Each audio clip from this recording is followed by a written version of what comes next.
What up, y'all? It's your boy, Mr. Downtown Ray Melo, and you're listening to the Entertainment Report on iHeartRadio, live from Dubai for Thursday, February 1st, 2018, delivering some major stories and trends going on in the world of entertainment and beyond. You can follow the show on Facebook, Twitter, or Instagram, facebook.com/The Entertainment Report with Ray Melo, that's RAYMELO, on Twitter at The Enter Report, or on Instagram at The Entertainment Report. You can listen to the show anytime you want on iHeartRadio. Just go to iHeart.com or your iHeart phone app, search for The Entertainment Report, and it'll take you to the page. Emily Blunt is joining Dwayne Johnson in the forthcoming Disney film Jungle Cruise. Deadline reported the 34-year-old actress will star with Johnson in the new movie, which is inspired by the Disney World ride of the same name. Nonstop and The Shadow's director Jamie Colette Sierra will helm the project. Star Wars 4 writers J.D. Payne and Patrick McKay penned the original script, with Logan screenwriter Michael Green later brought on as writer. Johnson will produce the film with Danny Garcia, Aram Garcia, Beau Flynn, John Davis, John Fox, and Scott Sheldon, according to The Hollywood Reporter. Disney plans to begin production on the project in the spring. Johnson tweeted of Blunt's casting, "So happy, all aboard, my lovely lady, for the adventure cruise of a lifetime. Trust me, what would possibly go wrong? Hashtag Blunt Johnson, hashtag Jungle Cruise." The Jungle Cruise ride takes parkgoers on a tour through several world rivers, including the Amazon in South America and the Nile and Congo in Africa. Details on the movie's plot are being kept under wraps. Blunt will also star in Disney's forthcoming Mary Poppins sequel, Mary Poppins Returns. Caviezel is being eyed to portray Jesus Christ once again in a sequel to 2004's The Passion of the Christ from Mel Gibson. Caviezel's agency, ICM Partners, confirmed with The Hollywood Reporter that he is in negotiations with Gibson to return to the role. Gibson, who directed The Passion of the Christ, is expected to produce, direct, or both. Caviezel said when asked about the project by USA Today, he said, "There are things that I cannot say that will shock the audience. It's great. Stay tuned." He continued about Gibson's approach to the sequel. "I won't tell you how he's going to go about it, but I'll tell you this much. The film he's going to do is going to be the biggest film in history. It's that good." Gibson confirmed that he was developing a sequel to The Passion of the Christ, tentatively titled The Resurrection, in September 2016, while speaking with Pastor Greg Laurie at the 2016 SoCal Harvest, a Christian event. He said about the film at the time, "Of course, that's a very big subject and it needs to be looked at because we don't want to just do a simple rendering of it, read what happened." The Passion of the Christ, which also starred Maya Morgenstern and Monica Bellucci, was a box office smash, taking in more than $600 million globally. Caviezel will next be seen in Paul, Apostle of Christ, which arrives in theaters March 28th. The actor stars as Luke alongside James Faulkner's Paul in the film. John Krasinski leaps into action in a new trailer for Amazon's upcoming spy thriller series, Tom Clancy's Jack Ryan. The trailer, released Tuesday, is set to be aired during Super Bowl 52 on February 4th, following Justin Timberlake's halftime show. Krasinski is seen in the clip working for the CIA as he takes on threats from around the world. The character, who has been featured in a number of novels by Clancy, has previously been portrayed on the big screen by Harrison Ford, Alec Baldwin, and Ben Affleck. The synopsis for the series, that is set to debut on Amazon's Prime Video streaming service August 31st, reads, "When CIA analyst Jack Ryan stumbles upon a suspicious series of bank transfers, his search for answers pulls him from the safety of his desk job and catapults him into a deadly game of cat and mouse throughout Europe and the Middle East, with the rising terrorist figurehead preparing for a massive attack against the U.S. and her allies." Jack Ryan is executive produced by showrunner Carlton Cuse and Krasinski, and also stars Wendell Pierce and Abby Cornish. Mike Benson, the head of marketing of Amazon Studios, said about placing the trailer during the Super Bowl in an interview with Variety, "There's so much value in being able to reach an audience that is this global and this broad." He continued by saying, "Jack Ryan is a series that both men and women can and will watch, and the Super Bowl is a big, unique event in which the ads are as important, sometimes more important than the game itself. This is an important series to us, and we want to be there." Jamie Lee Curtis posted on Instagram a behind-the-scenes photo taken from the set of the upcoming Halloween film. Curtis said alongside an image of herself standing in a doorway alongside the new film's director, David Gordon Green. First shot at Halloween movie, Halloween 40 years later, same slate, same Laurie. She continued, David Gordon Green directed from his script. Happy Halloween 2018, everyone. See y'all October 19th, 2018, hashtag Halloween movie. The image is similar to the one Universal shared in September, featuring Curtis standing in front of a house to announce the film.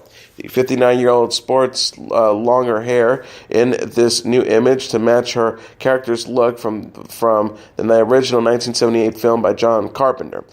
Curtis played the character of Laurie Strode in 4 Halloween installments out of the existing 10 from 1978 to 2002.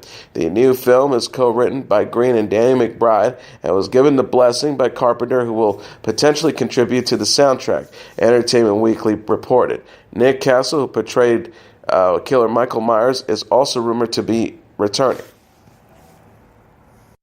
Jamie Dornan says 50 Shades Freed feels like a thriller in some aspects. The 35-year-old actor who plays Christian Grey in the 50 Shades film said on Wednesday's episode of the Ellen DeGeneres Show that the third and final movie feels like a different kind of genre. Dornan told host Ellen DeGeneres, obviously there's still sex in it. There's people who want to see sex, it seems, so we keep a fair amount in the film. But there's definitely a thriller aspect to this one. He shared, there's really fun car chase scenes and someone gets kidnapped. There's a lot of happening this time.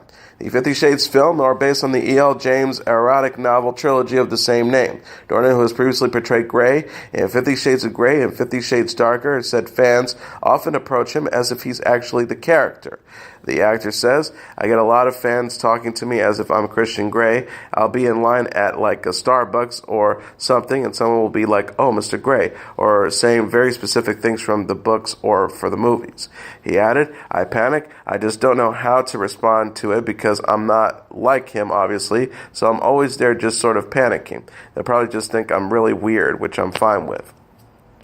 The 50 Shades film co-stars Dakota Johnson as Anastasia Steele. The movie released a new trailer this month featuring a number of intense scenes, including Jack Hyde's Eric Johnson return and Anna discovering that she's pregnant. Riverdale star Cole Sprouse has been cast as one of the main leads in an upcoming romantic drama from CBS Films titled 5 Feet Apart. Sprouse will appear in the film as one half of a young couple who fall in love when receiving treatment for an illness, and they are living on borrowed time, noted the Hollywood Reporter. Justin Baldoni, the star of Jane the Virgin, who has helmed several documentaries, is directing the film from a script by Mickey Daugherty and Tobias Akanas, Variety reported. Kathy Schulman, who won a Best Picture Oscar for Crash, is producing alongside Baldoni. 5 Feet Apart marks the first feature film adult role for Sprouse, who plays Jughead Jones on Riverdale and is known previously for starring in Disney Channel's The Suit Life of Zack Cody, along with his twin brother Dylan. Star Trek and American Horror Story alum Zachary Quinto has signed on to host and executive produce a new version of the 70s and 80s science program In Search Of. History said Tuesday it ordered 10 episodes of the unscripted series. Leonard Nimoy was the original show's longtime host. Quinto said in a statement, I am so excited to be reimagining In Search Of and exploring new questions and phenomena with all of the advancements in science and technology for which we have been benefited in the past 40 years since the original series first aired. In the spirit of my late dear friend Leonard Nimoy, we intend to honor and perpetuate his endless curiosity about the world and universe in which we live. Our director Eddie Schmidt and our partners at Propagate, Universal Television Alternative Studio, and Fremantle Media International have ignited the process with enthusiasm and intelligence, and history is the perfect home for this unique and compelling series. Eli Lair, the Executive Vice President of Programming for History, says, in the 70s and 80s, the legendary Leonard Nimoy captivated viewers by transporting them through the world of unsolved mysteries and paranormal phenomena. To this day, the investigations conducted in the series remain relevant and a source of public obsession. Now with Zachary's passion and prevalence in the science fiction genre, the groundbreaking series is back for a new audience. Quinto and Nimoy both portrayed the iconic character Spock in the Star Trek franchise. Nimoy died in 2015 at the age of 83. Andy Serkis is to receive the Motion Picture Showman of the Year prize at the 55th Annual International Cinematographers Guild Publicist Awards. Serkis is a renowned performance capture actor whose work was prominently featured last year in the blockbusters War for the Planet of the Apes and Star Wars The Last Jedi. He is scheduled to be honored at a ceremony at the Beverly Hilton Hotel in Beverly Hills, California on March 2nd. Stephen Poster, the national president of the ICG, said in a statement, Andy Serkis, with his unparalleled flexibility and understanding of movement, has made motion capture his own. We are delighted that he will be flying in from England to be with us. Serkis is also known for his portrayal of Gollum in the Lord of the Rings trilogy, as well as the titular beast in the 2005 version of King Kong. Celebrities fill in for an ill Alexa in Amazon's new Super Bowl ad. The e-commerce giant released a star-studded commercial Wednesday that will air February 4th during Super Bowl 52. The ad shows celebrity chef Gordon Ramsay, rapper Cardi B, actress Rebel Wilson, and actor Sir Anthony Hopkins temporarily replace Alexa after the virtual assistant loses her voice. Ramsay chastises a user who asks Alexa for a grilled cheese receipt. Pathetic, you're 32 years of age and you don't know how to make a grilled cheese sandwich. It is the name in the recipe. You fuck. Cardi B answers, how far is Mars? A student doing their homework. Her response is, how am I supposed to know? I've never been there. This guy wants to go to Mars for what? There's not even oxygen there. Amazon teased the ad this week by releasing videos of Wilson and Hopkins receiving headsets in the mail. The clips end with the date of the Super Bowl, February 4th, 2018. Wilson tweeted alongside her video, of course Amazon wants me, who doesn't? Hashtag Super Bowl, hashtag ad. The Philadelphia Eagles and the New England Patriots will play Sunday at Super Bowl 52 at the U.S. Bank Stadium in Minneapolis, Minnesota. Meryl Streep, Debbie Harry, Stephen Van Zandt, Gloria Gaynor, and the band The Four Seasons are to be inducted into the New Jersey Hall of Fame on May 6th. The induction ceremony is to take place at the Convention Hall in Ashbury Park. Also set to be honored are authors Harlan Coben and Anna Quindlen, real estate executive John Hanson, publishing executive Steve Forbes, businessman Joe Buccalow, and celebrity chef and cake boss star Buddy Valastro. Athletes Ali Leader and Mary Decker, astronauts Mark Kelly and Scott Kelly, nurse Clara Mass, and politician Melissa Fenwick are also going to be honored. New Jersey Governor Phil Murphy said in a statement Tuesday, induction into the New Jersey Hall of Fame is the highest civilian honor that our state can bestow on someone. It's a celebration of New Jersey that inspires the inductees, the next generation of New Jersey leaders. Our inductees reminds us of how so many of our citizens have transformed the world and how proud we should be of that fact as New Jerseyans. Steve Edwards, the New Jersey Hall of Fame Foundation Board President, said on May 6th, induction ceremony is the NJFOF's 10th anniversary celebration, and former inductees will help us to induct this year's class. It will be an inspiring ceremony with lots of surprises. Showtime says it has renewed its Chicago-set coming-of-age story, The Chie, for a second season. Gary Levine, the Cable's network's president of programming, made the announcement Tuesday. Created and executive produced by Lena Waithe and executive produced by Common, the series stars Jason Mitchell, Jacob Lattimore, Natar Gumamabaho, Minwi, Alex Hibber, Yolanda Ross, Armando Resco, and Tiffany Boone. Levine said in the statement, from viewers and critics alike, the response to The Chie has been so enthusiastic from the very start that our decision to renew the series was an easy one. We love the vibrant characters and the nuanced world that Lena has created. Her vision for The Chie has clearly struck a chord, and we know she has many more moving, personal, and resonant stories to tell about her beloved hometown. Grey's Anatomy Emmy winner Katherine Heigl has landed a lead role for Season 8 of USA Network's Suits following the departures of series regulars Patrick J. Adams and Meghan Markle. Heigl will act alongside Gabriel Macht, Sarah Rafferty, Rick Hoffman, and Dul Hill. Her character, Samantha Wheeler, was described in a news release as a talented new partner at Pearson Spector Lit who challenges the status quo and will either become the firm's greatest ally or most powerful enemy. Season 8 is to begin production in April in Toronto. Heigl said in the same Wednesday, joining Suits was the perfect organic way to not only collaborate with an executive producer I admire deeply, but to also become part of the show and cast that I am an immense fan of. I've watched Suits from the very beginning and feel incredibly lucky to be the newest member of the Pearson Spector Lit family. Aaron Korsh, the creator and executive producer of Suits, says, on behalf of the entire Suits team, I am extraordinarily excited to welcome Katherine Heigl into our family.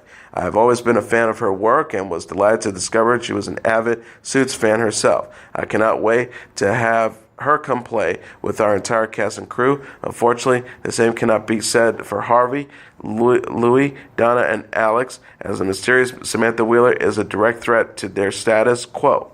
One thing is for sure, Samantha's wit, charm, loyalty, strength, and vulnerability will all be put to the test as she muscles her way into the firm, currently known as the Pearson Spector Lit. Heigl lives in Utah with her husband, Josh Kelly, and their 3 children. She also starred in the short-lived series Doubt and State of the Affairs. ABC says it plans to air Roseanne the Return, a special edition of 2020, on February 15th. The 9-season sitcom Roseanne is being revived with its original cast after a hiatus of more than 20 years. Season 10 is to begin March 27th. Returning actors Roseanne Barr, John Goodman, Laurie Metcalf, Sarah Gilbert, Lacey Goranskin, Michael Fishman, and Sarah Chalk will reminisce about old times in the 2020 Tribune and talk about what has been like to reprise their roles as members of the struggling Midwest Connor family.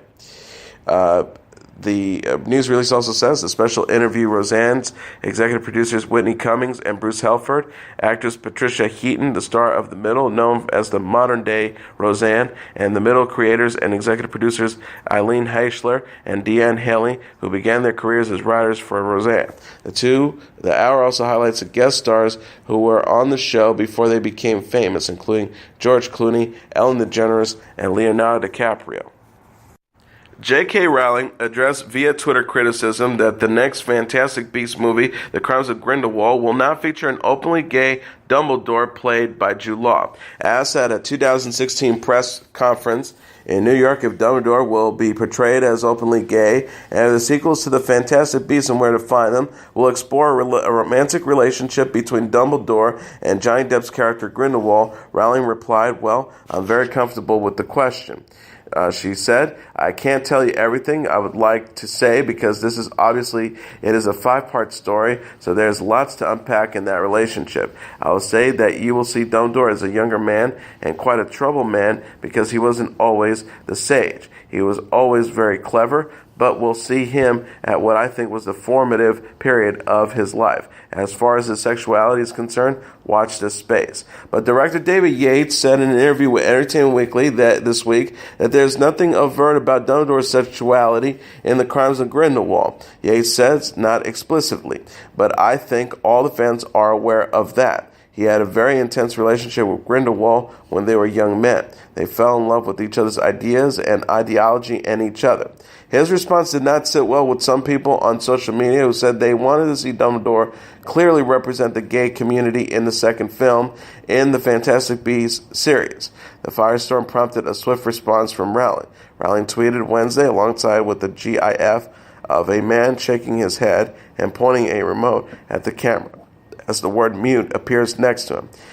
She says, being sent abuse about an interview that didn't involve me about a screenplay I wrote, but which none of the angry people have read, which is part of a 5-movie series that's only one installment in, is obviously tons of fun, but you know what's even more fun? The older version of Dumbledore was previously played in the Harry Potter film franchise by the late Richard Harris and Michael Gambon. Rowling is the creator of both the Harry Potter and Fantastic Beasts stories. Diane Lane and Greg Kinnear have signed on to star in the final season of House of Cards as the Netflix drama resumes production. Lane and Kinnear's roles are being kept under wraps, but the duo will portray siblings, Variety reported. Production on House of Cards was halted in October after star Kevin Spacey faced a number of sexual misconduct allegations, including one from Star Trek Discovery actor Anthony Rapp. Netflix then cut ties with Spacey and will have him written out of the show. House of Cards will now focus on Spacey's co-star, Robin Wright, who was already becoming a focal point on the show. Jessica Alba spent a quiet evening chilling with her newborn son. The 36-year-old actress binged on the Netflix series Grace and Frankie Tuesday after welcoming son Hayes with husband Cash Warren. Alba shared a sweet selfie on Instagram of herself and Hayes in bed. The mom of three shows a slight smile for the camera as her baby boy naps with the pacifier in his mouth. She captioned the photo, "Tuesdays all the days with my Hayes, #chillin' watching at Grace and Frankie. I'm on season 4. And I don't want it to end. #binge watching. #Grace and Frankie. #love the show. #newborn mom." Alba and Warren, who married in May 2008, welcomed Hayes on New Year's Eve, December 31st. Warren, a 39-year-old producer known for being Terry Kennedy, announced the infant's birth in an Instagram post on New Year's Day. He wrote, "Hayes, Alba, Warren, you sure know how to bring in the new year. You showed up a few days early, but we couldn't be any happier. Your mama is the strongest woman I know. You're so lucky to have her by your side." Alba and Warren also share two daughters, 9-year-old Honor and 6-year-old Haven. Chrissy Teigen says she's 5 months along in her pregnancy. The 32-year-old model and television personality discussed her second pregnancy on Tuesday's episode of The Jimmy Fallon Show, The Tonight Show starring Jimmy Fallon, after confirming she's expecting a son with husband John Legend. She told host Jimmy Fallon with a smile, "I've got a little baby boy." Teigen asked Fallon to guess how far along she is after telling the late-night host how everybody keeps touching her belly and saying any day now. Fallon guessed, "I'd say you're about 5 months." Teigen responded, "That's great. That is a really great guess. He got it. I just had to say it because everyone thinks I'm due tomorrow." I'm like, "Nope, just second baby." Teigen announced her second pregnancy in November and confirmed she's expecting a son in an Instagram post Sunday at the Grammy Awards. She and Legend already share 20-month-old daughter, Luna. The model told Fallon, "Luna's so good. She'll be 2 in April, and she's just so much fun. She's so funny. She's talking up a storm. Loves dad. You know girls and their dads, they're so close." Teigen previously told Pop Sugar Luna is in a nurturing motherly stage. She said, however, that the toddler isn't quite ready to welcome a younger sibling, but added that the jealousy might be kind of good for her. Paris Hilton recreated Kim Kardashian's casual looks in a new Yeezy campaign. Kardashian, who once served as Hilton's assistant and enlisted the 36-year-old socialite to star in promos for season 6 of husband Kanye West's fashion line. Hilton donned a silver blonde wig, dark eye makeup, and nude lipstick to transform into Kardashian.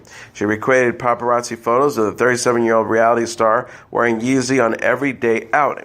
Kardashian captioned a trio of pictures of Hilton on Instagram, #Yeezy Season 6, #Paris Hilton, #Forever the OG, YeezySupplies.com. Hilton said in a post on her own account that it was so much fun to collaborate with Kardashian and West on the project. She wrote, "So much fun being a #Kim clone in the new #Yeezy Season 6 campaign." Fans reacted to the campaign on Twitter, with many commenting on Kardashian and Hilton's history. One person wrote, "Kim Kardashian used to organize Paris Hilton's closets. Now she has her own modeling her husband's $400 spandex bike shorts. Dream big, kiddos. #Yeezy Season 6. Another person added, "Kim Kardashian went from organizing Paris Hilton's closets to having her former boss model her husband's broad line as herself. I'm dead." West also enlisted several models, including Giovanna Ventura, Sarah Snyder, and Abigail Ratchford, to recreate Kardashian's look for the campaign. The rapper and designer has yet to announce plans for Season 7 shows at any up-and-coming fashion weeks, according to W. Kirsten Dunst confirmed her rumored pregnancy in the stunning new Rodate campaign. The 35-year-old actress showed off her baby bump in 2 soft romantic looks for the fashion label's fall-winter portrait series. Photographer Autumn Dawala captioned Dunst cradling her baby bump in a pink dress with an embroidered tulle overlay. The star wears a large corsage of flowers on her arms and smaller blooms in her hair. Rodate captioned the photo on its official Instagram account. FW18 Portrait Series, Women That Inspire Us, floral embroidered tulle gown as worn by Kirsten Dunst. Dunst also posed in a loose-fitting coat with a large bow at the neck and a patent-pointed toe boots. Rodate wrote, camel and brown bow neck cape coat and patent boots as worn by at Kirsten Dunst. Us Weekly had reported in December that Dunst was pregnant and expecting her first child with her fiancé and former Fargo co-star Jesse Plemons. Dunst's rep declined to comment Tuesday after the Rodateer campaign debut. The rep told the Los Angeles Times the photos speak for themselves. Dunst and Plemons played Peggy and Ed Bloomquist in Fargo Season 2. The couple confirmed their engagement in June.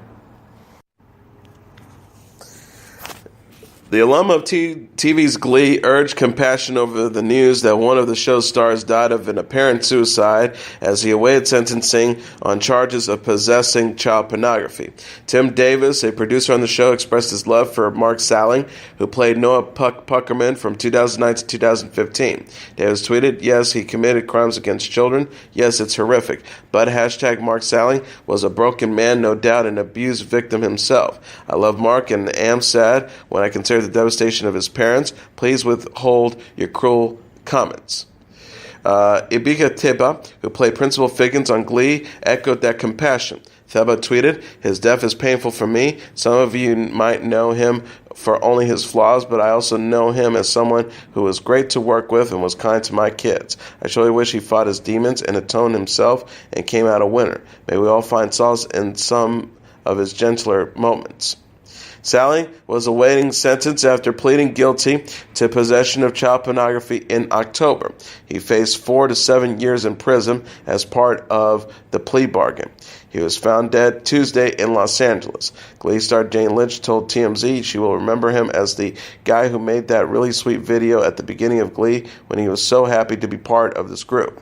Matthew Morrison shared on Instagram a photo of himself, Salling, and former co-star Corey Monteith, who died in 2013 of a drug overdose, alongside a caption that features angel emojis. Monteith was 31 at the time when he died.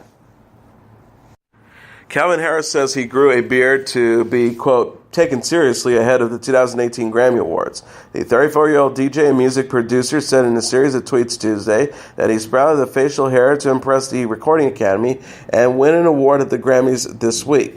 Harris wrote, "Last year I grew a big old beard in order to be taken seriously by the Grammys as a producer. It worked to an extent. My Producer of the Year nomination came through, and I was happy the beard was performing as well as I had hoped." He also said, but unfortunately this weekend I learned that even a new beard has its limitations. On Sunday I lost out to the incredible Craig Kirsten. A big old beard can only take you so far. An important lesson learned that I'm happy to pass forward to all of you good people. He added, "Now my beard is gone, the experience completed, and I can move forward to 2018. God bless, and thank you for your support."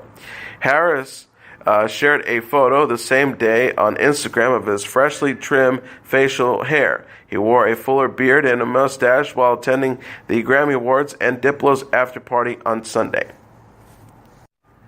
And here are the top 10 songs on the Billboard Hot 100 singles charts for the week of February 3rd. Number 10, G-Eazy featuring A$AP Rocky and Cardi B with No Limit. Number 9, Imagine Dragons with Thunder. Number 8, Dua Lipa for New Rules. Number 7, Drake with Diplomatic Immunity. Number 6, Halsey with Bad at Love. Number 5, Bruno Mars and Cardi B with Finesse. Number 4, Post Malone featuring 21 Savage with Rockstar. Number 3, Camila Cabello featuring Young Thug with Havana. Number 2, Ed Sheeran with Perfect. And the number 1 song on the Billboard Hot 100 singles chart for the week of February 3rd, 2018, Drake with God's Plan.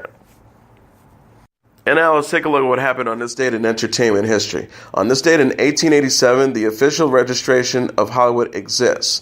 Harvey Wilcox officially registered Hollywood with the Los Angeles County Recorder's Office.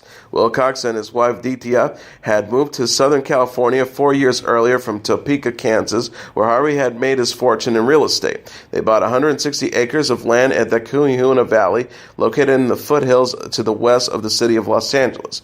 A once sleepy settlement founded in 1781 as El Pueblo de los Nuestros Señora de la Reina de Los Angeles de Portocula, Los Angeles, was by then expanding rapidly thanks to the completion of the Southern Pacific Railroad in 1876. Santa Fe Railroad would arrive in 1885.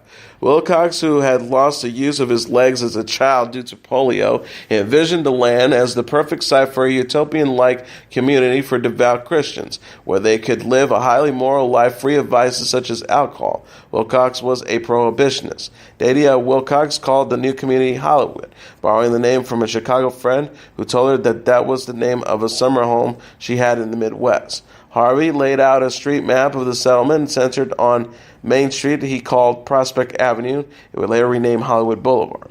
After filling the map with the LA County Recorder's Office, Wilcox set about laying out Hollywood's streets made of dirt and lined with pepper trees. As Harvey sold lots, Dea worked to raise money to build churches, a school, and a library. By 1900, 9 years after Harvey Wilcox's death, Hollywood was a population of 500 compared to with 100,000 people in Los Angeles at the time. It was connected into LA by a single-track streetcar running down Prospect Avenue. It took 2 hours to make the 7-mile trip, and service was infrequent. In 1910, the community of Los Angeles voted to consolidate with Los Angeles due to an inadequate supply of water. Shortly thereafter, the fledgling motion picture industry began to grow exponentially as movie makers found their ideal setting in the mild, sunny climate and varied terrain of Southern California. As the years went by, Harvey Wilcox's dream of a sober, conservative, religious community faded even further into the background as Hollywood became known throughout the world as the gilded center of an industry built on fantasy, fame, and glamour. And as your entertainment report for Thursday, February 1st, 2018. I'm your host, Mr. Downtown Ray Melo. I'll be back tomorrow to deliver some major stories and trends going on in the world of entertainment and beyond. You can follow the show on Facebook, Twitter, or Instagram. Facebook.com/The Entertainment Report with Ray Melo. That's RAYMELO. On Twitter at The Enter Report, or on Instagram at The Entertainment Report. You can listen to this episode or any previous episodes of The Entertainment Report anytime you want on iHeartRadio. Just go to iHeart.com or your iHeart phone app, search for The Entertainment Report, and it'll take you to the page. Good night, and God bless you all.